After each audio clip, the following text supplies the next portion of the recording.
Soren Kierkegaard, Temor y temblor. Traducción de Jaime Greenberg. Segunda edición. Editorial Losada.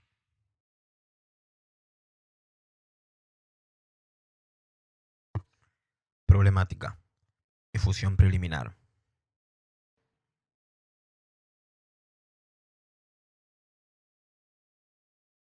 Solo quien trabaja tiene pan, dice un viejo proverbio inspirado en el mundo exterior y visible. Y, cosa curiosa, adaptándose mal a la esfera que es por excelencia la suya. Porque el mundo exterior está sometido a la ley de la imperfección. En él se ve constantemente cómo el ocioso obtiene también su alimento, y el dormilón en mucho mayor abundancia que el laborioso. Todo está en manos del poseedor en el mundo visible, sujeto a la ley de la indiferencia. El espíritu del niño obedece a su dueño, Nerudín o Aladino, y quien detenta los tesoros del mundo es el amo, cualquiera que sea la manera como los has obtenido. En el mundo del espíritu, donde reina un orden eterno y divino, no sucede lo mismo. Allí no llueve sobre el justo y el injusto a la vez. Allí no brilla el sol con indiferencia para los buenos y los malos. En verdad, puede decirse allí, solo quien trabaja tiene pan. Solo el angustiado halla reposo. Solo quien desciende a los infiernos salva a la amada. Solo quien saca el cuchillo recobra a Isaac. Allí el pan no es para el perezoso. Se engañaría como Orfeo, burlado por los dioses, que le dieron un fantasma en lugar de Eurídice, y sufrió esa decepción porque fue un afeminado sin coraje, un tañedor de citara y no un hombre. Allí nada vale tener por padre a Abraham, ni 10 y 7 cuarteles de nobleza. Quien se niega a trabajar siente cumplirse en sí las palabras de la Escritura sobre las vírgenes de Israel. Una doctrina temeraria pretende introducir en el mundo del espíritu esta misma ley de indiferencia bajo la cual gime el mundo exterior. Piensa así: basta saber qué es lo grande sin necesidad de otra tarea. De este modo esa doctrina no recibe pan y perece de inacinación viendo todas las cosas trocarse en oro. Y por otra parte, ¿qué sabe ella? Miles de contemporáneos en Grecia y en la posteridad incontables multitudes han conocido todos los triunfos de Ulciades, pero únicamente uno de todos ellos perdió el sueño. Generaciones innumerables han sabido de memoria y palabra por palabra la historia de Abraham, pero ¿a cuántos ha entregado al insomnio? Ella tiene esa virtud singular de ser siempre magnífica, por poco que se la comprenda, con la condición todavía de que se quiera trabajar y hacer el esfuerzo. Pero se pretende tener inteligencia sin trabajos. Se habla de la gloria de Abraham, pero ¿de qué manera? Se describe toda su conducta de modo harto general. Fue grande amar a Dios hasta el punto de sacrificarle lo mejor que tenía. Indudablemente, pero este mejor, entre comillas, es sumamente vago. Es el curso del pensamiento y de la palabra. En el curso del pensamiento y de la palabra se identifica con demasiada facilidad a Isaac con lo mejor. Quien medita puede fumar su pipa a sus anchas mientras reflexiona, y el que escucha estirar las piernas con toda comodidad. Si el joven rico que Jesús halló en su camino hubiese vendido todo su patrimonio y distribuido el dinero entre los pobres, alabaríamos su comportamiento como una gran acción, aunque no lo comprenderíamos sin esfuerzo. Con todo, no se habría convertido en un Abraham por haber sacrificado lo mejor de sus bienes. La angustia es lo que se omite en la historia del patriarca, porque si bien no tengo ninguna obligación moral hacia el dinero, el padre está ligado con el más noble y sagrado vínculo con su hijo. Pero como para los débiles la angustia es peligrosa, se la deja pasar en silencio. No obstante, se pretende hablar de Abraham. Se perora y siempre discurriendo se alternan los dos términos de Isaac y mejor, y todo va a las mil maravillas. Pero si entre los oyentes hay quienes sufren de insomnio, entonces se roza lo tragicómico de malentendido más profundo y espantoso. Nuestro hombre vuelve a su casa deseoso de imitar a Abraham. ¿No es acaso su hijo el mejor de sus bienes? Enterado el orador, acude presuroso y juntando toda su dignidad de sacerdote exclama: «Hombre abyecto, escoria de la sociedad, ¿qué demonio te posee y te impulsa a matar a tu hijo?». Y este pastor, a quien su sermón sobre Abraham no ha enardecido ni hecho dudar, se asombra de su poder y de la justa cólera con cuyos rayos ha fulminado al pobre hombre.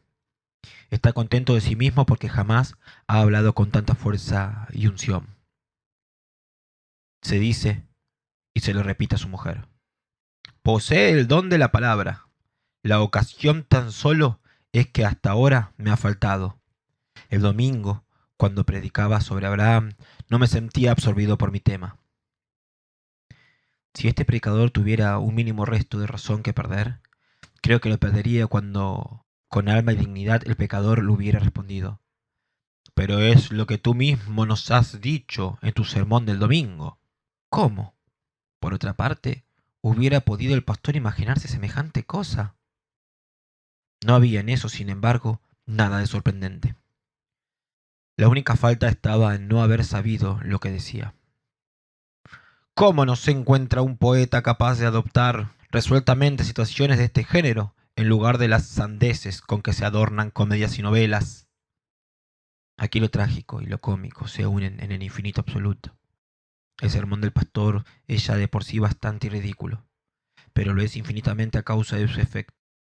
Tan natural, sin embargo.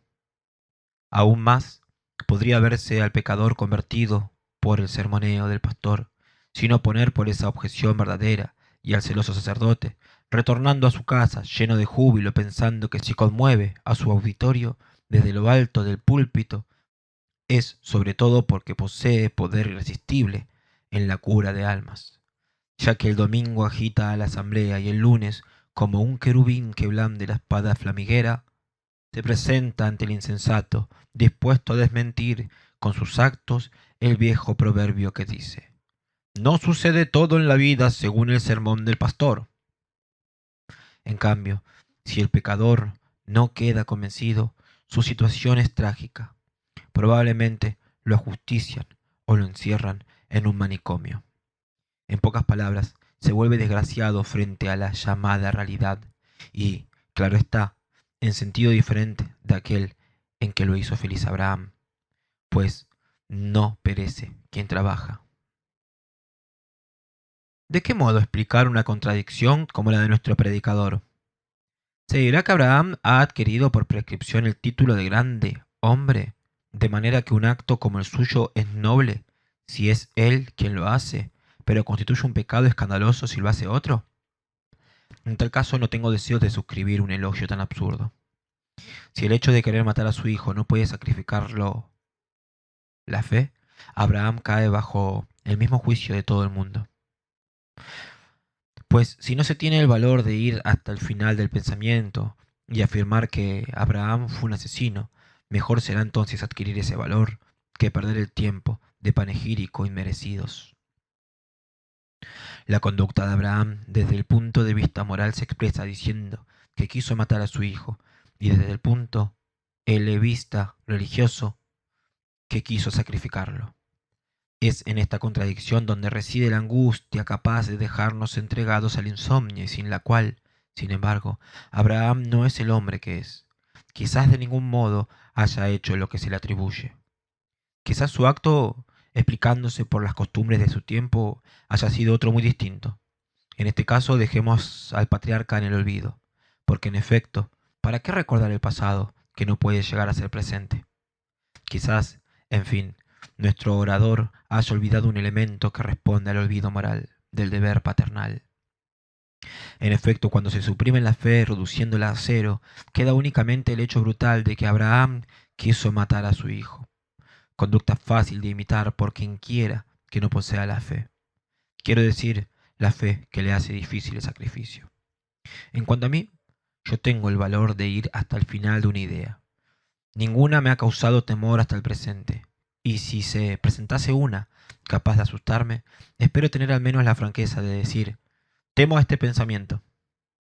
Agita en mí lo desconocido y me niega a examinarlo. Entonces, si he errado, no dejaré de recibir mi castigo. Si en el juicio de que Abraham es un asesino veo la expresión de la verdad, no sé si podría hacer callar la piedad que despierta en mí. Pensándolo, indudablemente, guardaré silencio porque no debe iniciarse a otros en semejantes consideraciones. Pero Abraham no es un prestigio, no es durmiendo, como ha adquirido su celebridad, tampoco la debe a un capricho del destino. ¿Puede hablarse francamente de Abraham sin correr el riesgo de extraviar a alguno que quisiera hacer lo mismo? Sí, no tengo ese valor. Abraham pasará para mí en absoluto silencio. Y sobre todo, no le envileceré haciendo de él un cebo para los débiles. Pues, si hacemos de la fe el valor total, si se la toma por lo que ella es, creo que puede hablarse sin peligro de esos problemas de nuestros días, que deliberan bien poco en materia de fe. Y no por el asesinato, sino únicamente por la fe, puede uno asemejarse a Abraham, haciendo del amor un sentimiento fugitivo, un voluptuoso movimiento del alma. Se están tendiendo pura y simplemente trampas a los débiles al hablar de las hazañas de esta pasión. Movimientos pasajeros como estos los tiene todo el mundo. En cambio, si todo el mundo tratara de rehacer el terrible acto que el amor santificó como una proeza inmortal, entonces todo está perdido, el hecho sublime y su extraviado imitador.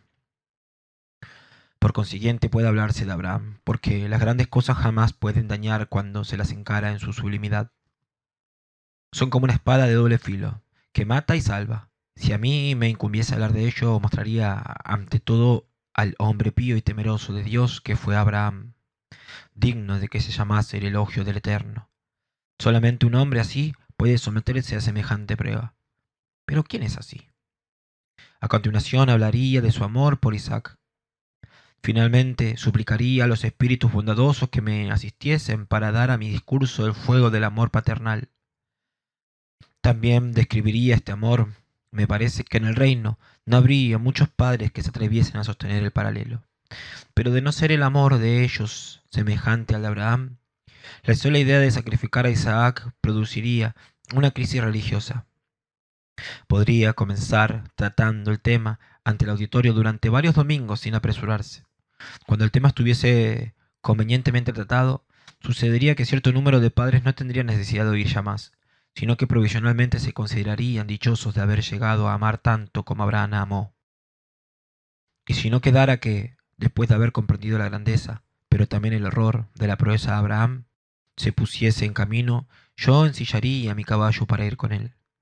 A cada alto, antes de alcanzar la montaña de Morija, le diría que está libre aún para volver sobre sus pasos, para arrepentirse del error de creerse llamado a sostener una lucha semejante, para confesar su falta de valor, dejando a Dios dueño de tomar por sí mismo a Isaac, si ese es su deseo. Tengo convencimiento de que un hombre como ese no está maldito, que puede alcanzar la felicidad como los demás, pero no en el tiempo. ¿No se le habría juzgado así acaso, aun en las épocas más creyentes? Conocí un hombre que hubiera podido salvar un día mi vida de haber sido magnánimo. Decía sin rodeos: veo muy bien lo que debo hacer, pero no me atrevo. Temo no llegar a tener luego la fortaleza necesaria para llegar a arrepentirme. Le faltaba corazón. Pero ¿quién le negaría por eso su afecto? Cuando yo hubiese hablado así y conmovido a mis oyentes hasta llegar a hacerles sentir los combates dialécticos de la fe y su gigantesca pasión, me cuidaría muy bien de inducirlos en el error de pensar: ¿qué fe posee? A nosotros nos basta con tocar la orla de su traje. Yo agregaría: de ningún modo poseo la fe. La naturaleza me ha dado una buena cabeza y los hombres de mi tipo tienen grandes dificultades para el movimiento de la fe. Con todo, no confiero ningún valor en sí al obstáculo que, cuando lo vence, conduce a un buen cerebro más allá del punto a donde llega con menos trabajo el hombre de espíritu sencillo. Sin embargo, entre los poetas halla el amor sus sacerdotes, y a veces se oye una voz que sabe cantarlo. Pero la fe no tiene cánticos. ¿Quién habla en elogio de esta pasión? La filosofía va más lejos. La teología, llena de afeites, Se asoma a la ventana y, mendigando los favores de la filosofía, le ofrece sus encantos. Comprender a Hegel debe ser muy difícil, pero qué bagatela comprender a Abraham. Superar a Hegel es un prodigio, pero qué cosa fácil es superar a Abraham. Por mi parte ya gasté demasiado tiempo en profundizar en el sistema hegeliano y de ningún modo creo haber alcanzado a comprenderlo. Hasta tengo la ingenuidad de suponer que sí, a pesar de mis esfuerzos, no llego a asir su pensamiento en ciertos pasajes. Se debe a que, de hecho, no está claro él consigo mismo. Sigo todo este estudio sin dificultad, naturalmente, y mi cabeza no se resiste. Pero cuando me pongo a reflexionar sobre Abraham, me siento como aniquilado. Caigo a cada instante en la paradoja inaudita que es la sustancia de su vida. A cada instante me siento rechazado y, a pesar de su apasionado furor, mi pensamiento no puede penetrar esta paradoja, ni siquiera el espesor de un cabello. Para descubrir un escape, pongo en tensión todos mis músculos. Instantáneamente me siento paralizado. No ignoro las acciones que el mundo admira como grandes y magnánimas. Allané con mi alma porque estoy humildemente seguro de que el héroe ha luchado por mí también. Harn Tuaregs Agitur, me digo, contemplándolo. Entro en el pensamiento del héroe, pero no en el de Abraham. Alcanzada la cima, vuelvo a caer, porque aquello que se me ofrece es una paradoja. Eso de ningún modo significa que a mis ojos la fe sea cosa mediocre, sino que por lo contrario es la más sublime y es digno de la filosofía sustituirla con otra cosa y convertirla en irrisión. La filosofía no puede ni debe dar la fe. Su tarea es comprenderse a sí misma, saber qué ofrece. De ninguna manera debe ocultar, ni, sobre todo, escamotear una cosa como si fuese una nadería. No dejo reconocer las vicisitudes y los peligros de la vida. No los temo y les hago frente con valor. Tengo la experiencia de las cosas terribles. Mi memoria es una esposa fiel y mi imaginación es lo que yo no soy, una niña valerosa ocupada durante todo el día en sus labores, de las cuales me habla en la noche con tanta delicadeza que me es menester cerrar los ojos, aunque sus cuadros no siempre representen paisajes, flores o idilios campestres. He visto con mis ojos cosas terribles y no he retrocedido de espanto, pero sé muy bien que, si bien las he afrontado sin temor, mi valor no es el de la fe y no se le parece en nada. No puedo hacer el movimiento de la fe, no puedo cerrar los ojos y arrojarme de cabeza, lleno de confianza en el absurdo. El acto me es imposible, pero no me vanaglorio en eso. Poseo la certeza de que Dios es amor. Este pensamiento tiene para mí un valor lírico fundamental. Presenta la certeza. Me siento inefablemente dichoso, ausente, suspiro por ella, mucho más ansiosamente que el amante por el objeto de su amor. Pero no poseo la fe, no tengo ese valor. El amor de Dios es para mí, a la vez en razón directa y en razón inversa, inconmensurable con toda la realidad. Pero no por eso tengo la debilidad de entregarme a lamentaciones, ni tampoco la perfidia de negar que la fe sea algo de elevación suma. Puedo acomodarme a vivir a mi manera, alegre y contento, pero mi alegría no es la de Jafé, y en comparación es una desgracia. No importuno a Dios con mis pequeñas inquietudes, no me preocupa el detalle, mis ojos están fijos únicamente en mi amor, cuya llama virginal considero clara y pura, la fe en la seguridad de que Dios cuida de las cosas más insignificantes. Me siento contento de estar casado en esta vida, por la mano izquierda. La fe es demasiado humilde para solicitar la derecha, que lo hago con humildad, no lo niego, ni jamás lo negaré. ¿Será verdad que cada uno de mis contemporáneos es capaz de hacer los movimientos de la fe? A menos que me engañe mucho a este respecto, tienden a enorgullecerse de suplir aquello de que seguramente no me creen capacitado, lo imperfecto. Es contrario a mi alma seguir el hábito tan frecuente de hablar de las cosas grandes sin humanidad, como si unos millares de años constituyesen una tan enorme distancia.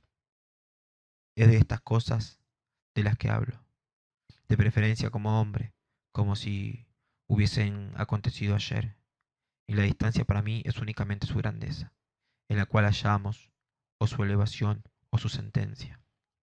Si por lo tanto, como héroe trágico, pues no puedo elevarme a más altura, hubiese sido invitado a emprender un viaje real tan extraordinario como aquel de Morija, sé muy bien qué hubiera hecho. No hubiera tenido la cobardía de permanecer en un rincón junto al fuego. No me hubiera distraído en el camino. No hubiera olvidado el cuchillo para procurarme una pequeña demora. Estoy casi seguro de que me hubiera hallado en orden y aún quizás hubiera llegado con anticipación para acabar cuanto antes. Pero todavía sé qué más hubiera hecho. Me habría dicho en el instante de montar a caballo: ahora todo está perdido. Dios exige a Isaac. Yo lo sacrificio y con él a toda mi alegría. Sin embargo, Dios es amor y continúa haciéndolo para mí, porque en el temporal, Él y yo no podemos hablar. No tenemos una lengua común. Quizás en nuestros días, Pedro o Pablo, en su celo por las cosas grandes, y hacerme creer que, obrando realmente de esa manera, yo habría cumplido una hazaña superior a la de Abraham, porque mi inmensa resignación le hubiera parecido mucho más llena de ideal y de poesía por el prosaísmo de Abraham. Esa es, sin embargo, la mayor de las falsedades, pues mi inmensa resignación no sería sino el sucedáneo de la fe. Por consiguiente, no podría hacer más que el movimiento infinito para encontrarme a mí mismo y descansar de nuevo en mí mismo. Ni amaría a Isaac como a Abraham. Mi resolución de efectuar el movimiento mostraría en rigor mi valor humano, y el amor que con toda mi alma siento por Isaac constituye el supuesto sin el cual todo mi comportamiento es un crimen. Sin embargo, no lo amaría tanto como a Abraham, porque hasta el postrer instante hubiera resistido, sin llegar por eso demasiado tarde a Morija. Por otra parte, mi conducta hubiera desvirtuado toda la historia, porque de haber recuperado a Isaac, me hubiera hallado en un gran apuro. Me hubiera costado trabajo alegrarme nuevamente en él, lo cual para Abraham no ofrece ninguna dificultad, pues quien, desde el infinito de su alma, proprio, motu, et propis auspicis, hace el movimiento infinito, sin poderlo remediar, conserva a Isaac y no solo en el dolor. ¿Qué hizo Abraham, sin embargo? No llegó ni demasiado pronto ni demasiado tarde. Enjaezó su asno y lentamente emprendió la ruta. Durante todo ese tiempo tuvo fe. Creyó que Dios no habría de exigirle a Isaac, aunque, si era necesario, estaba dispuesto a sacrificarlo. Creyó en virtud del absurdo, porque aquello no era cosa de cálculos humanos, y el absurdo consiste en que Dios, que era quien ordenaba ese sacrificio, al instante siguiente debía revocar su exigencia. Ascendió por la montaña, y en el momento mismo en que todavía centelleaba el cuchillo, creyó que Dios no exigiría de él a Isaac. Entonces seguramente lo sorprendió el desenlace, pero ya había recobrado su estado primitivo mediante un doble movimiento, y por eso recibió a Isaac con mayor alegría que la primera vez. Prosigamos. Supongamos que Isaac fuera realmente sacrificado. Abraham creyó, no que un día sería dichoso en el cielo, sino que habría de verse colmado de alegrías aquí abajo. Dios podía darle un nuevo Isaac, devolver a la vida al niño sacrificado. Creyó en virtud del absurdo, pues todo cálculo humano ya